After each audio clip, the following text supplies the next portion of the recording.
Hi everyone, this is Alix Wilton Regan. I play Samantha Trainer in Mass Effect, and this is my favourite podcast on the Citadel.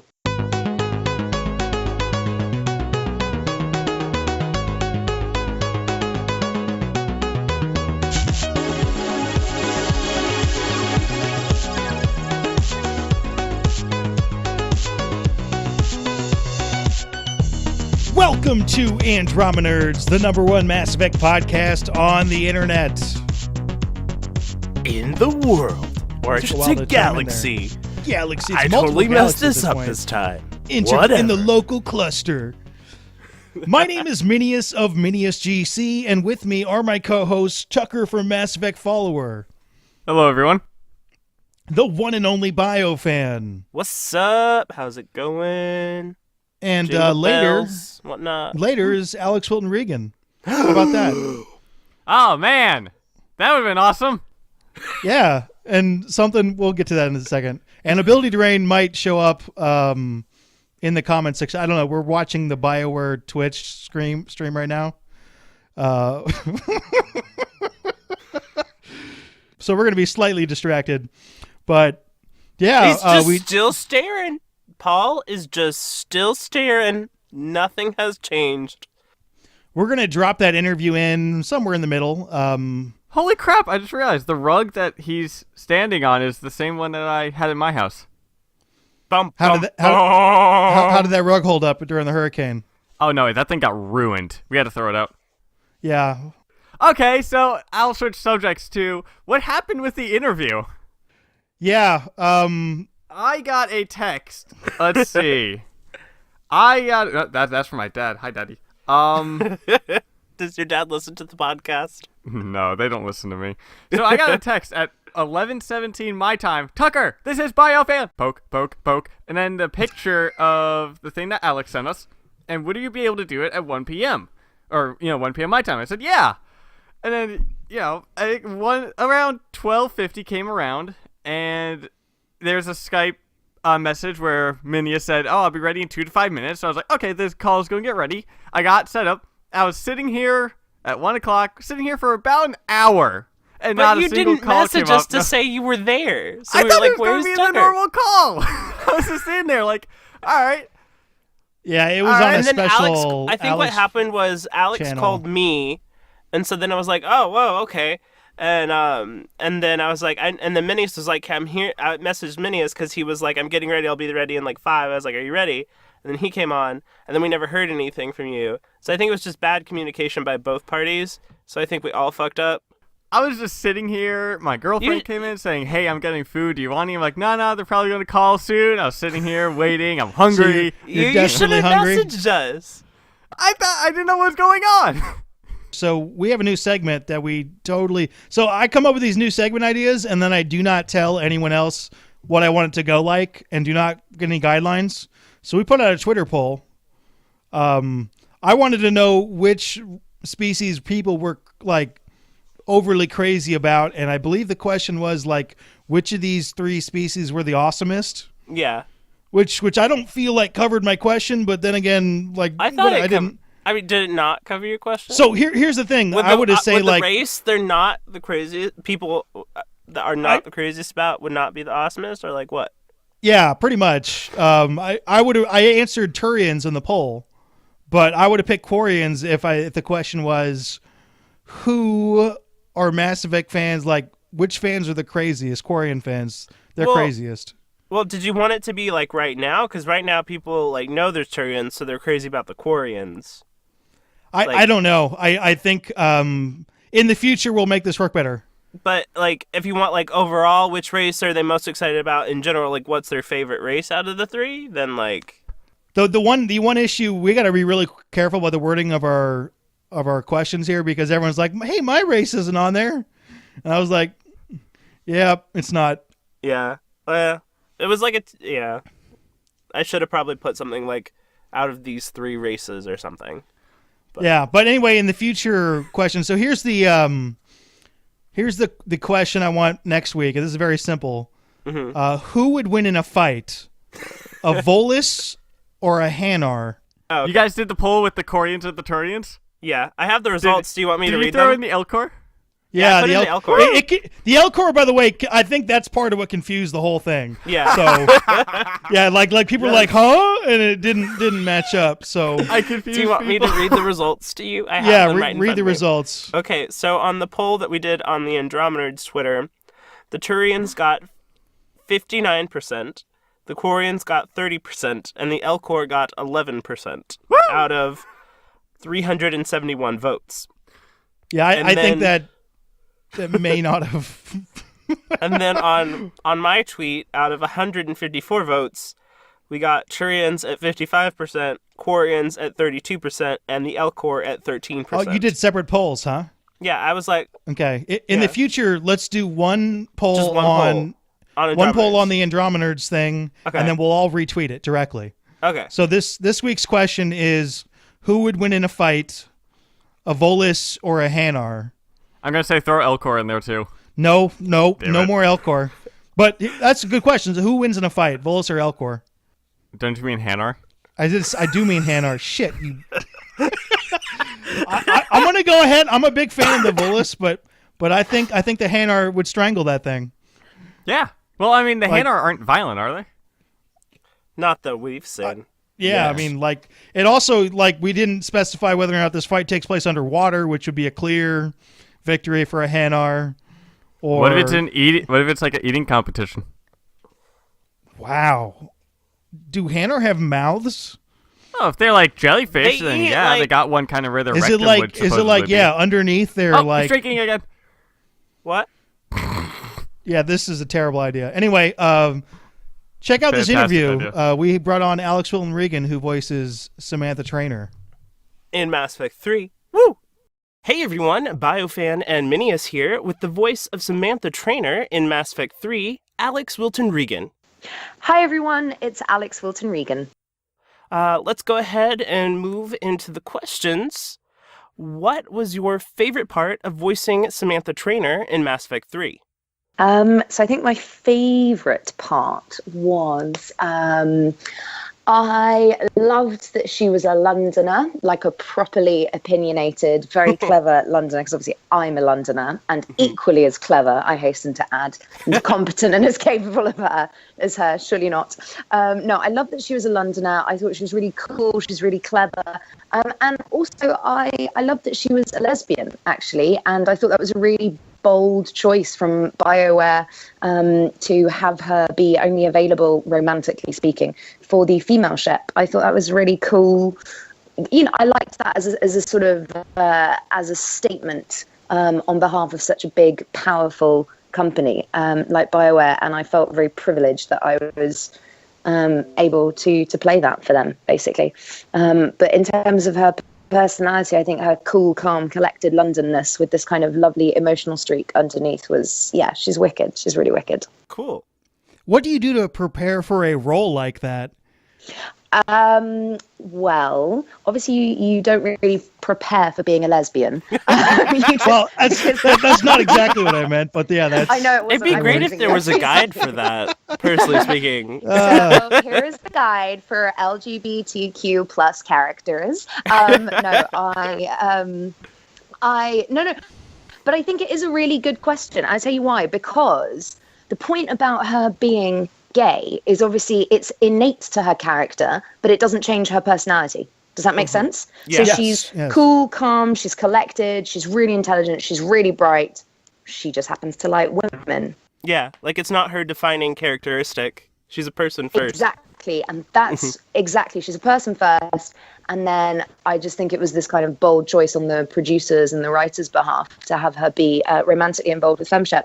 But so in terms of what I do to prepare for that, I remember just researching her accent a little bit because they really wanted her to sound like London, sort of not too posh. So a bit like I'm kind of talking now, where you just drop the ends of your words a little bit and, you know, just make it all sound a bit more casual and sort of relaxed and questioning, as opposed to being as assertive in this sort of what's called an RP accent. Does that make sense? So I think it was really looking at the accent was the preparation that I did for that role in particular. Do you have a favorite line of Trainers? Favorite line? I tell you what. So I remember recording, I mean, this is going back a few years now, but I remember recording the ending of the game when she's saying goodbye to Femshep, if you're romantically involved with Femshep. Yeah, and so I remember being in the studio and I cried, for real. And I remember thinking, oh my God, like voice acting is way deeper than I ever imagined before now. Because it was kind of like, it was definitely at the time, it was the biggest role that I'd done to date. I hadn't done anything as emotional as that in a character before. And I remember crying in the booth and thinking, why am I crying? This is ridiculous. You know, I'm talking to a machine with someone, you know, down the other end of the line guiding me and directing me. But it was really emotional. And I remember kind of being struck by the weight of voice acting at that point and how personal it could be. So I wouldn't say there was a favorite line, but I would definitely say there was a favorite moment and section of lines. And that day in particular in the booth, I remember being quite, you know, teary and emotional. I would say that was probably one of my favorite days to record, for sure. Awesome. Femshep and Trainer barely ever get off the ship to go on a date or anything together. So true, right? Yeah. What do you think, if they did get the chance to like properly leave the ship, go wherever they wanted, what do you think Trainer's ideal date would be? Such a good question. Okay, I tell you where I would take her if I was still in charge of Trainer at this point. I would take her to one of those like parks that you see in New York where the old men sit and play chess, timed chess against each other, you know, in the park, and they like hit the buttons back and forth, and like everyone's really clever and really good at chess. Yeah. I reckon a stroll through. I think they do that in Central Park. Am I right? And have I made that up, guys? I'm not from New York, but that sounds right to me. Central Park is huge. So I've explored Central Park, but not really. Yeah, I'm sure probably somewhere in there. Yeah. So we could legitimately hypothesize that somewhere in Central Park there's an area of chess playing going on, right? Sure. We could do let's that. do it. So I think we take them to New York, and I think Sam and Shep go on a date, on a walking date through the park, and then they join in for a couple of games of chess. First of all, against each other, which Shep obviously loses. Sorry / not sorry.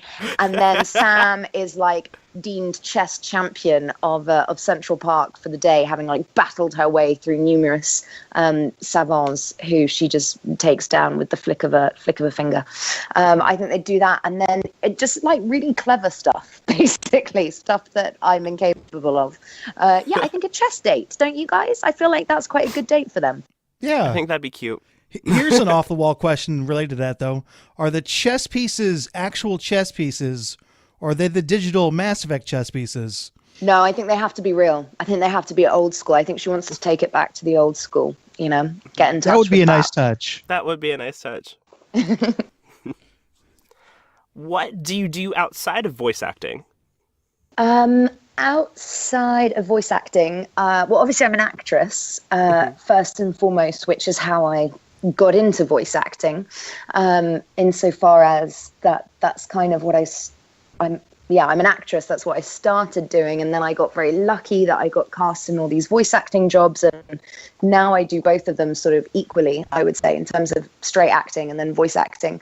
But when I'm not doing that, when I'm not creating that, I run a charitable initiative called Play for Calais and Beyond.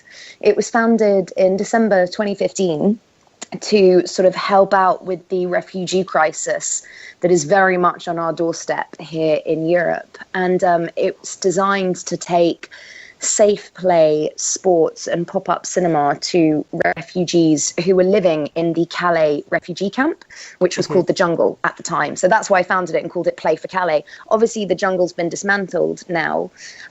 So I've changed the name to Play for Calais and Beyond.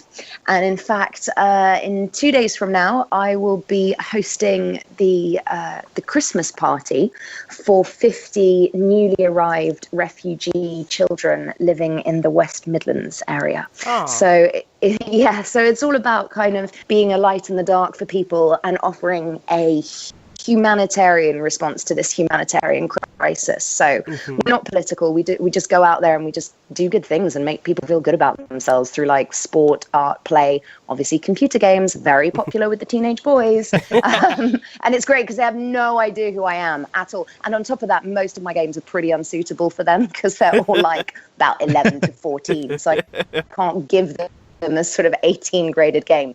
But it's really, you know, I've had them playing sort of, oh my God, see, this is how bad my video game literacy is. Like fighting ones, you know, where you choose a character and you just punch each other. What do you call those ones? Like Tekken? Is there one called Tekken? That's exactly what you call them, actually, fighting games. Call them fighting games, yeah. Fighting games, yay! So the boys really like that. Oh, and racing games, like Mario Kart and stuff like that. They love all that. A bit of Assassin's Creed thrown in for good measure, all that kind of stuff. You took like the really kid-friendly and then like moved directly to the opposite direction. No, did I? No, but that's not unsuitable, is it? Is it? Assassin's Creed? For the 15 16-year-old boys, that's I feel good. like You're fine there. Yeah. No, the 11-year-olds are on Mario Kart, honey. Yeah. Let's be clear about this. Okay? Yeah, I can see Mass Effect 3 being a little bit difficult for kids because that gets somewhat gruesome. Yeah. Yeah, exactly. Do you have like a website people can go to learn more about Play for Calais and Beyond? Yes, absolutely. Our website is www.play, Play, and then the number 4, Calais, which is spelled CALAIS.org. So that's playforcalais.org. Awesome. We'll put that down in the video description or on the screen Thank or you. wherever we can put it for people that are curious to learn more. Thank you very much. Thank you. Minius, do you want to take the next question? Yeah, sure. Well, you're talking about how you do, regular acting and voice acting. What do you think the number one difference is when you're performing between those two? Very good question. It's a good question because I get asked it a lot and I haven't quite figured it out yet. I think the further I go, the more I feel that in every medium that you work in as an actor, be it film, television, stage, voiceover, radio, whatever, I think the number one premise of being a good actor has to be telling the truth. You have to be telling the truth at that moment in time. I think if you're not, I think the audience can smell it on you. You know, they can hear it. It's like that animal instinct. Does that make sense? And I think don't be afraid to go deep. So like when I described that moment when I was in the booth recording the final lines between Shep and Sam, I didn't realize that I was going to be so moved. But once I'd had that experience, I kind of thought to myself, oh, okay, so this does go as deep, if not deeper sometimes than working on a film set. Because remember, on a film set, you've got like, there's a camera in your face, there's a sound guy with a mic, there's someone with a clapperboard, there's a makeup artist in the corner, there's a producer checking their phone. You know, there's a lot of distractions. And actually, there's something very pure and focused and concentrated about voice acting, which I love. And so the only kind of thing that I think is a little bit different is obviously if you're in a voice booth, you want to make sure that all of your energy goes into your voice and into putting all of your emotional movements into your voice to vocally express that. Versus if you're on camera, then, you know, you want to engage your eyes more, your forehead. There's more, you have more tools at your disposal. Does that make sense? You know? Yeah. So I would say there are key differences, but they're incredibly similar, actually, is what I've realized going as I progressed on my journey as an actress. Do you find yourself making actual physical gestures? Oh my God, when you're yes. talking? In the booth? Are you kidding? Yeah. Oh my Lord. Sorry, what were you going to say? You were going to say... No, that's the, like, what's maybe... Like if you're like waving to someone, you'll actually wave, or like, is it more drastic than that? So much, hon. I look like an absolute Egypt in the booth. Okay, there is footage out there which, thank God, has not surfaced just yet. I'm sure it will one day soon. Of me hurling myself around the booth. Now, when I say hurling, I mean physically bashing into the walls as if I've been like punched in the head or kicked in the stomach or sliced with a knife or had my leg blown off. I mean, all of this, like, I'm like, bashing into things, breaking things. I'm a nightmare in the booth, guys. I'm really a total nightmare. But no, I mean, just like, yeah, absolutely. I'm number one physicality actor in the voice booth. That's because also, awesome. like, if you're not doing that, but also, like, if you're not, I mean, what is the point, really? Yeah. It to me, I wouldn't. Yeah, I mean, I can barely stop myself as it is. So yes, in answer to your question, Minius, I am numero uno physicality in the voice booth. Absolutely. Yeah, I would assume that would help a lot, really, Yeah, for the performance. very much. Just get all the way into it. Yeah, I Yes, always have to very, do very hand much. gestures whenever I record and I'm doing like Yeah. simple news reporting. I have to do the hand gestures. Guys, I'm doing them now. Okay, I've got like this flow chart in front of me. If you could see it, it's really impressive. What do you think Trainer's life would be like post Reaper invasion? Like, what do you think she'd be up to after the war? What should be up to after the war? I think wherever she would be, she would have that house with that nice little garden, Oh. the white picket fence that she wanted. Maybe some bambinos or at least a puppy kind of jumping around. And I think she'd still be kind of tinkering with all of her gadgets and contraptions and just generally trying to, save the universe and that kind of stuff and thinking of ways to defeat the Reapers. And I think she'll always be a tinkerer. She's super smart, super clever, and probably in a really nice house. I could also see her doing it remotely, so like living away from the battle and away from the ships, but communicating with them on some fancy satellite device. Out of all the characters, except for Shepard, who do you think Trainer would be best friends with? I think she would be best friends with Edie, actually, the hyper intelligent sort of voice of the ship, who then obviously has this super hot body. And the reason I think that is because I know that there is animosity between them and confusion of sorts at the beginning of their relationship. But fundamentally, they are both phenomenally intelligent. And isn't that sexy in a woman / android / robot person, So yeah, I would go for Edie. Awesome. Have you voiced anyone else we might recognize in other BioWare games? I'm not sure if this is a rhetorical question, but It's for those yes. that maybe have only played like Mass Effect and Of aren't. course, Yeah. of course. So I play the Inquisitor in Dragon Age Inquisition, which is the third part of the Dragon Age franchise from BioWare. I was also in Dragon Age Origins and Dragon Age Awakenings, which are parts 1 and 2 of the Dragon Age franchise. But the big one after Samantha Trainer was the Inquisitor for Dragon Age. Do you want to go with the obvious follow-up to that? Go for it. Yeah, Do go you with it. do you have a role in the new Mass Effect game at all? Can you tell us? People really want to know. If you don't ask, they'll be in the comments to asking us why we didn't ask. I'm sure I can. I mean, I'm not even sure if I can or can't answer that because there could be someone very powerful listening who might have the ability to sway that. But I can confirm that for the moment, I am not in Mass Effect Andromeda. For the moment. Well, pre-order canceled. Just kidding. But if anyone is listening, I am available and I will always make space for BioWare in my schedule. Always. I think they know this. I'm basically BioWare's #1 fan. So yeah. Well, I don't know. I go by BioFan, so I think you got some competition up in here, Alex. Yeah. It's okay. We can tie. It's all good. If they can find space for me, I will happily partake, even if it's as an American cyberborg person, unrecognizable as myself. Always happy to do that. That kind of leads into somewhat of a follow-up question. Yeah, go for it. If you got to choose one role that you could be anybody, anything in any video game, what kind of character or person would you want to be? That is such a good question. Wow. Okay.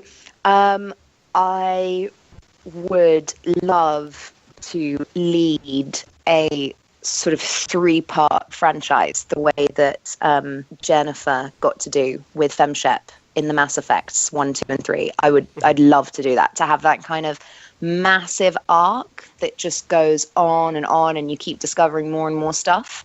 And you're not the damsel in distress. You're a fighter equally as weighted as the rest of the guys out there. I think that's kind of got to be the ultimate, hasn't it?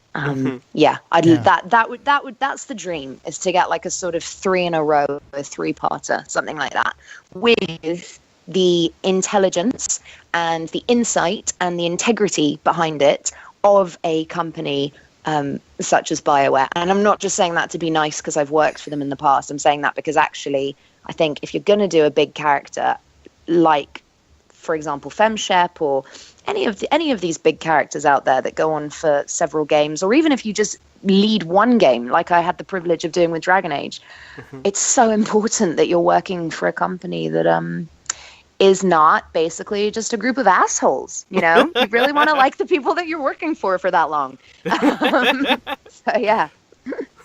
Randomly pulling out the American accent. I like it. Sorry, I don't know why I do that. It's like, yeah. It's all good. Oh, this is a fun one. So we know Trainer has the top of the line toothbrush, but the question is, what kind of toothpaste do you think she uses? Brilliant. What kind of toothpaste does she use? Okay, so I'm going to go for... I reckon she's either one of these people who falls into the uber, like, organic, pure, environmentally friendly toothpaste that tastes like cat food, one of those really, really gross ones that's probably really good for you. She's either going to go that way, or she's going to go uber toxic and just really effective and get the whitest of the whitest whitening toothpaste out there. Does that make sense? She's not going to be a halfway house. She's going to be somewhere between those two extremes of like illegal dental fluoride toothpaste and then something like really just natural and pure, basically just made of peppermint leaves, I would guess. That's awesome. I expect toothpaste technology think? to take off. Yeah, I expect. I think that's a much better answer than I would have come up with. What would you have said? That's what I think. One of those two. I could see it being. Like, she'd be really extreme, don't you think, for her teeth, because she loves her teeth and her toothbrush. I feel like she'd go either way. Okay, so we have a segment where we answer messages that we get. Brilliant. I love this. And we use a quote from the game. Unfortunately, we don't use Trainer's quote because I can't get a good audio sample of it. So can you say something along the lines of... messages at your private terminal, Commander? Yeah, like that. Do we want to do Commander, or do we want to change it to Andromenerds and have it like customized? Which one? Minius, you can just leave out the, like, you have new messages at your private terminal. I looked at what your lines were, and there were like 5 of them. So there wasn't, do they, here's a side question. Do they give you leeway to do what you want to do with that? Or do you have to read exactly what's on the page? No, you have to read exactly what's on the page. Okay, exactly what's on the page. I'm pretty sure that one of the quotes is, there are new messages at your private terminal. Yes. So shall I do that for you guys? Yeah, I think that would work. Sure, yeah. Yeah, okay, cool. Okay, cool. There are new messages at your private terminal. Awesome. I think that's good. Our segment just took a huge step up, yes. our mail segment just got like this huge boost. You're so sweet. Excellent. Okay. But thank you. Thank you so much for taking the time to join us. Yeah, thank you so much for stopping by. Guys. You are the first Andromenerds podcast interview. Yay! I love it. I love it. I love it. So you guys are calling yourself the Andromenerds. It's brilliant. Very clever. Very clever. I love it. I love it. Does that mean I can be an Andromenerd? Yes. Absolutely. You are welcome back anytime. Thanks, guys. Thanks. I mean, I'm now going to be replaced by the new kids on the block. It's fine. It's fine. It's fine. I'm sure we'll have a space. And we hope to have you on in the future because you will very likely get cast again, I'm sure. I'm sure I'll definitely work for BioWare again. Like, absolutely. I love them too much. And also, I just don't give them a choice. I just keep hounding them, you know? When am I coming to studio? When am I coming to studio? I know they like to bring back their favorites for things, so... Well, I adore them, so the feeling is entirely mutual. You know, I don't say that stuff just to be nice. I say it because actually I work for enough people, and when you meet people with integrity, you want to hang on to them. You know? Yeah. Whoa! What was that interview? That was an amazing interview, right, Tucker? I don't know. You literally said, "Here's the interview," and then 5 seconds later, you said that was a fantastic interview. I don't know what I didn't hear anything. I dropped it in the middle. Oh, you did? Yeah. Oh. Minius, I'm so sorry. Don't worry about it. This is the most chaotic episode we've ever done. The coolest part about the interview is we got a new messages thing. So is there anything I should know? There are new messages at your private terminal. Hey, Samantha Trainer, what's up? Did you guys ask my questions? Which question was yours? Oh, okay. Did you put it in the doc?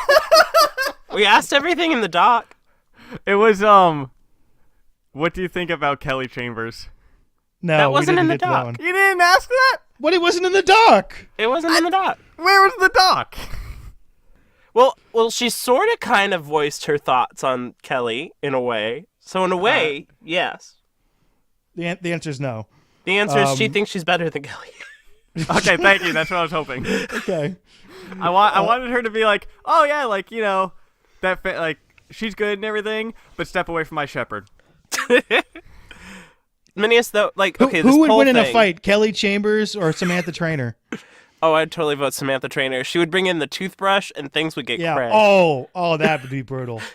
Guys, he's changing records. I think he's getting rid of the... He just switched over the same one twice. Like, Yeah, he's been switching it over. It's the same record. He's been switching it over continuously. All right, so so you guys really need to email us, because you guys are sent us some theories, but we're also looking for questions. We need to promote. Well, we need to promote these things, but if it's a theory, we can like thumbs up or thumbs down it. Yeah, It's also like a 5-paragraph theory that I don't want to read it out. That's understandable. So do we have a question? Yeah, we got a few. I got 2 old ones. non-super long emails are very preferred, by the way. I got 2 old ones and then 2 new ones. So the old ones are from Shade Barrett. Hi, I'm a big fan of Andromeners, and I was wondering if there's a chance the proteins, I think they meant Protheans, had the same idea as the Citadel race and also traveled to Andromeda. The answer is that's very possible. The question is whether or not they want to do that story-wise. I would say possible, but not probable. It's just like, are the Reapers in Andromeda? Sure, they could be in Andromeda, but they probably shouldn't be because that would really mess up the story. I want So- a new story. I have an idea. Tucker has an idea. I I'm love when scared. you have an idea, you don't even wait. You're just like, oh! Yeah, light bulb. Because you know how there's going to be books and comics and stuff that are focusing on Andromeda. What if there is one that takes place in the Prothean times, and is like maybe this can happen before Mass Effect Andromeda gets released, but it is before in the Prothean time, and they try to go to Andromeda, and they get wiped out by whatever the enemy is that we are going to go face. I think we should write this comic. That'd be awesome. We need to wait for the game to come out first before we completely ruin the timeline. But no, come on, ruin it now. But because Halo had something like that where they were the Wait, Halo? yes. Do you like Where the- Halo, Tucker? Wait, Tucker, you like Promethean. Halo? Since when? Yeah. What? Are you ready for their name? The Prometheans instead of the Protheans. The Prometheans. Which came first, Prometheus or Prometheans? Well, I think Halo had it first because they talked about the Prometheans well, then in someone the in Hollywood 2001. copied them. But anywho, they have something like that where the Prometheans fought the Flood and humans back in that time. And then what if that's something like this, where the Protheans went to Andromeda, fought whatever it is that's kind of the big bad thing there, and they got wiped out by it. And then now we're going there, and we're facing the same thing.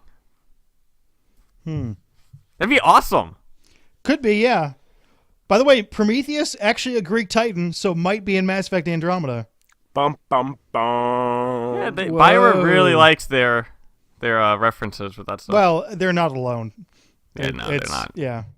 A lot of people do. What else we got? Oh, Sci-Fi Nuggets 33 Galactic. Sci-Fi Nuggets 33 Galactic is an epic name. I applaud them. How long does that take? How many letters is that? That's 1, 2, 3, 4, 5, 6, 7, 8, 9, 10, 11, 12, 13, 14, 15, 16, 17, 18, 19, 20, 21, 22. It's long. If you don't want to count spaces. If you want to count spaces, then it's 24. Okay. Let's get to his question. Maybe it's not as long. I'm just imagining, because we get a lot of people's names. I'm imagining that's his name, like on his birth certificate. His parents are like looking at it all proud. Yes. Yes. Do you think there will be bigger cities to go to and able to explore them thoroughly? So instead of kind of like the small areas that we saw in the gameplay, do you think there'll be like big cities that we can roam around through? Boy, I want there to be big cities, but I don't think there will be. Okay, let me just do a... Well, so... I know that in Dragon Age Inquisition, they focused a lot on, like, outside environments, not so much, like, urban. You had, like, the market in Val Royeaux, but you didn't really have big, like, city environments. So I'm thinking that looking at the previous Game of the Dead, not adding in the fact that there's a lot that they're carrying over from Inquisition, that may, just looking at, like, what they've done previously with Frostbite, they've done a lot of like outside environments, but we do have the Nexus, that's for sure. So that's like a big city thing. So I don't know. Well, so the story is focusing on finding a new home for humanity and the other races, I guess, too, whatnot. So I would think they'd probably focus on places that aren't already big cities. They're not going to show up in, like, I guess whatever some race's equivalent of New York City is and be like, yeah, let's make a home here. Let's, like, build... Bitches? Yeah, let's just, like, move over, you know? Well, no, but, like, you know, when you're... Because how there are going to be some friendlies in Andromeda, what if they bring you there to talk to their form of government or something? Oh, yeah, good point. I would really like a big city. I don't know if it'll be because it sounds more complicated, but you drank it, how many really awesome sci-fi space cities have there been? Like alien ones that you can explore. Star Wars. There's that you can explore in a video game. Star Wars, the MMO made by BioWare. What's Is Coruscant in that? I have no fucking clue. I can't play MMOs anymore. I completely lose my head. I played RuneScape a lot, and I even have been going back to the 2007 old school servers with RuneScape, and it's gotten to the point now where my girlfriend is not allowing me to play MMOs. Yeah, they're dangerous. Because I did RuneScape and World of Warcraft at the same time. I double dipped. Wow. It was not good. Wow. Only way I play an MMO is if I'm covering it on the channel. It's the only way I could do it. If there's a Mass Effect MMO that comes out, I'm going to cover it, and I'm going to play it. But if it's not a Mass Effect MMO or something I'm covering, I can't do it because my channel would shut down. I just suck at keyboard controls, so... We have a couple more questions, right? Yes. Yes. This one has a very, very fitting last name, and it is Julius Hyperion. Yeah. It's either Julius or Julius. I like to think it's Julius. How powerful do you think the Tempest Arc Hyperion military is in comparison to the Normandy or Alliance warships? Oh, my belly rumbled. Oh, it's Less, I think it's actually not as powerful, right? It's a scout ship, and it's like we're scouting and stuff. As far as we know, probably the Normandy is like the baddest ass ship in the Milky Way.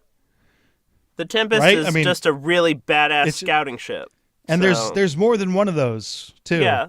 Well, I assume there's more than one Tempest. There's like no, they said so. Oh, they said there's multiple more than one Tempest of that type of ships. Yeah, it's not a unique ship. Okay. Like each Pathfinder gets like a copy of the ship. Like the SR2 is a badass ship, like badass. So I'm gonna go with but the little like financial stuff's getting out of hand. Well, granted, we're not like going to a galaxy-wide war here that we know of yet, so yeah, not as powerful. You tell him. What else do we got? All right, the final question is in reference to a few podcasts ago. David P. Barker asks, "What does everyone at Andromenerds put on their burger?" That is a wonderful, beautiful question. Who As wants long to go as it has first? cheese and bacon, I don't care from there. I like for the meat to be buffalo, and then I like for there You to eat be... buffalo? I love buffalo. Or Aren't they venison. an endangered species? Buffalo are not an endangered Creepy species. dude. You can get buffalo everywhere. I love buffalo. It's so good for you. So either buffalo or like venison. I'm like a fancy bitch over here. And then Yeah. I like damn. there to be cheese, either cheddar or like pepper jack. I'm very particular about my burgers. There'll be like I like ketchup and mayonnaise to be there. Some form of onion. I don't like tomato in there. And I like some kind of crunch element, so maybe some like chips or something could be good. That's not necessary, but it's always nice. And then I like there to always be a fried egg. Maybe some avocado in there too. So when we get together, I'm not cooking for you because this sounds like a disaster. Oh, I'm a gourmet. I'm like practically gourmet chef. I can't cook. do that. I cook it up, man. I will cook it up. All right, so I was running downstairs to grab something, and when I ran up the stairs, I ran into the wall. Excellent. All right, but I ended with the fried egg, Tucker. That was a spoiler. There Oh, you so Big Boss Burger. Big Boss Burger. What's on the Big Boss Burger? Oh, a Big Boss Burger is like a burger that has almost everything, like bacon, cheese, all the fixins, has fried egg on it, everything like that. Yeah. But so have you guys ever seen Bob's Burgers? Yes. I actually haven't, but it kind of because the voices creep me out. There's a Bob's Burgers burger book that I have, and I've gone through and made some of them, like Don't You For Cheddar About Me, which is a burger with 4 different types of cheese. Don't you forget about me. There's also One Horse Open Slaw, which is a all beef patty flavored with Worcestershire sauce, topped with melted jalapeno Havarti and homemade coleslaw. Ooh, that sounds good. Sidetracking, when I was a kid, I used to think hamburgers were actually made of horse meat, and I wouldn't eat them because the ponies. But why did you think they were made of horse meat? I don't know. I was 4 or 5. Okay. Another really good one is Onion Ring Around the Rosemary, which is a burger that is stuffed with red apple and marjoram and comes topped with a rosemary battered onion ring. But the burger that I'm making next week, because I try to make a burger out of this a week, is... Oh, this is a weekly event for you. You make a burger a week. Oh, okay. Don't get cream fraiche with me. And it is a blueberry stuffed burger topped with a basil cream fraiche sauce. That sounds interesting. Oh, yeah. I want to try it.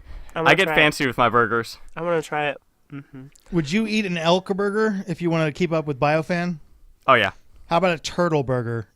I've eaten alligator meat, shark meat. Alligator's really good. I've eaten bull testicles. Okay, I draw the line there. What's an animal that you would not eat? Like 10 out of 10 would not eat. Aside from I don't give a shit. Bull testicles. That's not an animal. That's a part of an animal.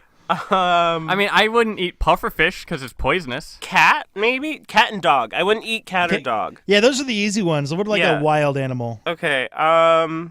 This may sound weird, but I don't think there's a type of animal that I just go, no, I'm not eating that. Like a porcupine? I honestly can't. Sure, fuck it. I honestly can't think of one. I guess if you take the spikes off, it wouldn't be that bad. Is it so? It's just the meat, right? And it's not like.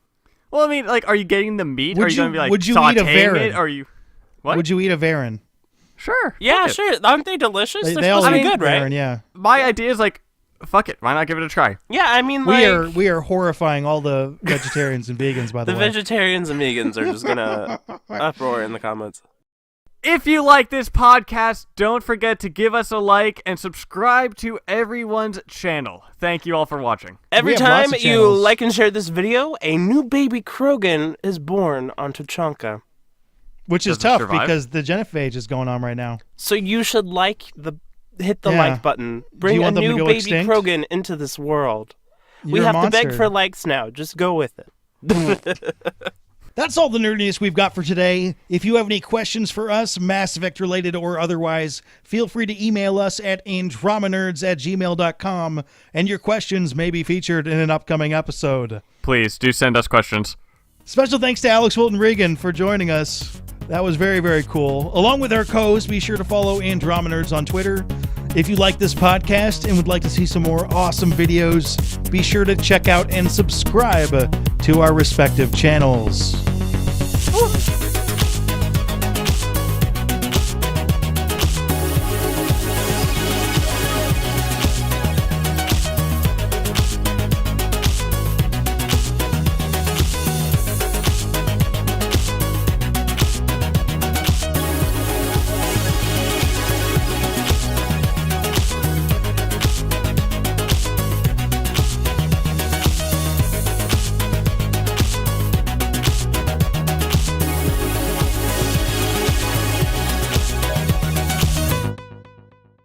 I'm going to try to make this listenable. It's going to be very amusing. I am so sorry. We've been recording for like 50 minutes and we might have 20 minutes of stuff.